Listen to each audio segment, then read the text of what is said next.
You are watching a rare weekend edition of Shaw Arts and Entertainment. I'm your host, Curtis Anderson. We're downtown Saskatoon today at Tramps on First Avenue. I'm hanging out with the one and only Mr. Jason Mewes. I wish I could do this every Saturday, but it is a rare occasion. Jason, you're in town today in Saskatoon. We're going to be at the Odeon tonight for a rare taping of Jay and Silent Bob Get Old, the podcast, at the Odeon tonight. You've been here for a couple days. It's been a couple days. How's Saskatoon been treating you, sir? It's good. It's good. I got to, I got to sit in my hotel and look at the city from my In front of the patio. heater? Well, I have the porch. Yeah, well, I realized I went out on the porch and I'm like, this looks awesome. And then I ran back in because it is pretty chilly. But I went to I've walked around a little bit and checked it out. It's nice. I haven't got to see too much. But then we found this awesome store, Tramps, and right here alone is already little Star Wars, and look at this, of course. Speaking of, This is all about to come together. this is Animated Clerks, the comic book, two. Jay and first Silent prints Bob, of it. but it comes together because there's a tie on the back, Neil Gaiman. Yes, That's going somewhere. I was saying that it's interesting because I didn't know. I haven't looked at this book in a while, and now that I've seen the book after so many years, I didn't know Neil Gaiman was on there. And he just happened to be, this is the, 6-episode Jammy that was out on ABC, and then they canceled it, or one of the stations. I don't know what was wrong with them. But now we're doing a feature, we're not sure of the title yet, but it's Jay and Bob, and Neil Gaiman's doing a voice, which we're very psyched about. And that should hopefully come out at some point in the next year, hopefully. So, but no, man, this is the section. We got Buffy set up. I'll have a cardboard cutout like this. Like a start? Okay. Can we go over here? Absolutely. Right? Like, what if I had this right in my room, and each night I'm like, goodbye, good night.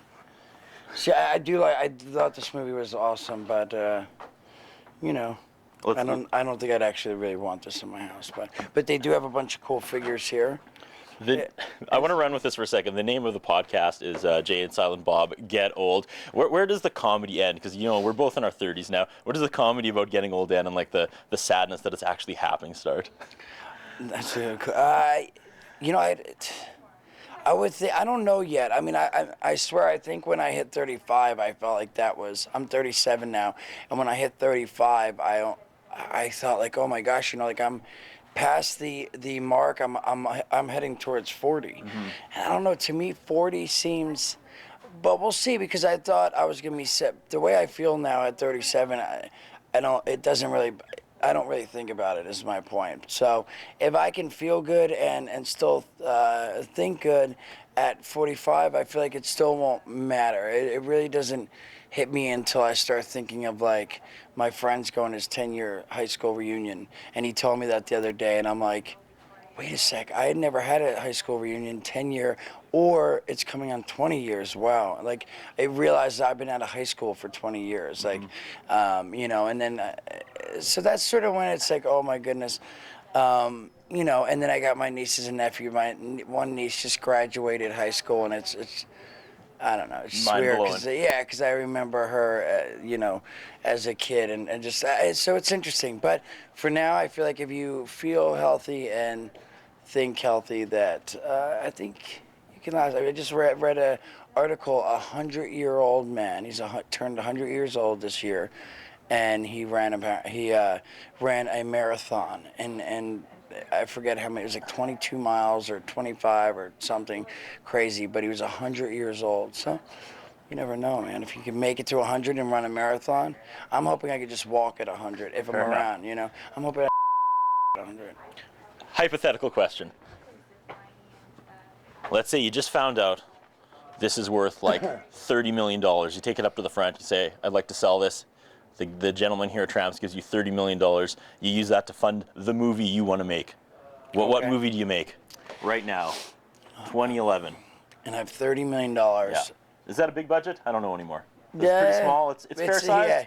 If you want to, like, I guess it's definitely decent. You can make a good, like, hockey movie, I would say, or a good, romantic comedy for that. But like the special effects, Transformers, and action comic book movies aren't going to happen. and I'd want to keep some of it, right? I want to put some aside for the college fund for the kid. So I'd say, let's say I got 30, I'd put 20 aside, I'd keep 10 and make a movie for 10 million. That movie would be. I'm talking to him right now. I'm talking to him right now. Yeah, stop it. I'm kidding. How naughty is that person? Mom and Dad. Mom and Dad is calling. Yes, I'm talking to Jay from Jay and Silent Bob. All right, so we'd make that movie. We'd make the Mom and Dad movie. Yeah.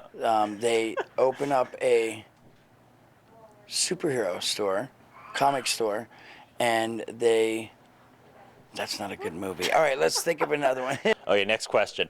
Camera op, Jay Neufeld and myself, each week we do a music show here in Saskatoon on Shaw TV. Now, we work close together each and every week, like I know you and Kevin Smith work close together. What do you guys do when you start getting on each other's nerves? Give us some advice. It doesn't happen too often, but when you and Kevin Smith start getting on each other's nerves because you work so close together, what do you do? It doesn't I mean, I guess we bicker a little bit, and then he usually tries to shut it down. I actually don't argue with him because I feel like he like, I don't know, I just don't. There's not often that it happens, but when it does, if I say something and he starts getting annoyed, I'll just stop, because I feel like I get worried if he gets annoyed, he will. Because it never happens really, and except it's the unknown. Yeah, like I almost don't want to even see, because the only time he's ever gotten really mad at me is when I was on drugs and stuff, and he first was really upset, and he would it upset him to where he then would be like, look, man, I can't, and he got, I wouldn't say he got mad, but it hurt his feelings. That was when I would see him yell at me, upset, but it was like I'm upset, mad type of thing. So, but yeah, I try not to see that, but we honestly don't get on each other's nerves. I think at times, every once in a while, I'll feel like I'm right about something, and he's always right. So every once in a while, I'm like, no, but I'm right. But if I say I'm right, and he's like, no, you're wrong, I'm right, then I'll just stop. Like, I don't keep it going. That's just sort of how our relationship is. Because again, I wouldn't want to annoy him.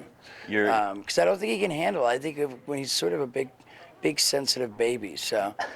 Just kidding. Don't let him see that. He'll get mad. No, but we just don't. We really don't bicker. It's only the only time we've ever been mad at one another. It's really he was mad at me is when I was on drugs, and again, it wasn't even like it was more like you're really hurting yourself, and Was that it's a love? making me. Yeah, it was out of love. There's perfect. Yeah. Your battle with drugs is well documented. Any plans on maybe doing a motivational thing? Because I mean, you're well known. There's probably a lot of people who'd like to hear the story. I mean, come on, Stephanie Tanner wrote a book that was a bestseller about her battle with drugs. Any ideas for doing that? You know what? I actually have looked into writing a book. That's something I'm working on to see if I can get it going. And as a speaker, I mean, definitely I've done some colleges and I've talked about it. I mean, it's more been just me going up doing Q&A. So I wouldn't say it's motivational speaking, but if someone asks a question, I definitely am open to talking about it. And every once in a while, people will ask, and I'll go on about it. And afterwards, someone will say that really was helpful or whatever. But yeah, I wouldn't be against. I mean, I feel like I just need a little more time, a few more years, and a little more structure, and make sure I'm solid. And then, yeah, I mean, I definitely would be into going to high schools and talking and being like, look, this is what happened to me. And so, yeah, I mean, it's definitely something. And then the book, too. So there are avenues I'm looking into. So.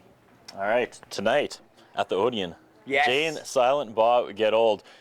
People of Saskatoon, everyone should show up, right? It's going to be a good time. It's going to be good times, man. We're here trying to, we do our show, which is him and I talking about everything from meeting to movies to everything. And then after we play a little game so that whoever comes might be able to, if they want, can come up on stage and participate and do some improv. We do improv shows. So we're looking for something that can Exactly. kind of be used as the improv. It's a good way to end this. What are you thinking? Do a little Christmas? Yeah, we're trying to look for some motivation. Mick Foley's Christmas inspiration. Chaos? That's no? Mick Foley was on our morning show. We do a morning radio show, and he's a really good dude, and he does all sorts of charity work and all this stuff. So yeah, maybe I could be Christmas Mick Foley, and then we could bring someone up, and they can be one of these elves or Santa Claus for them.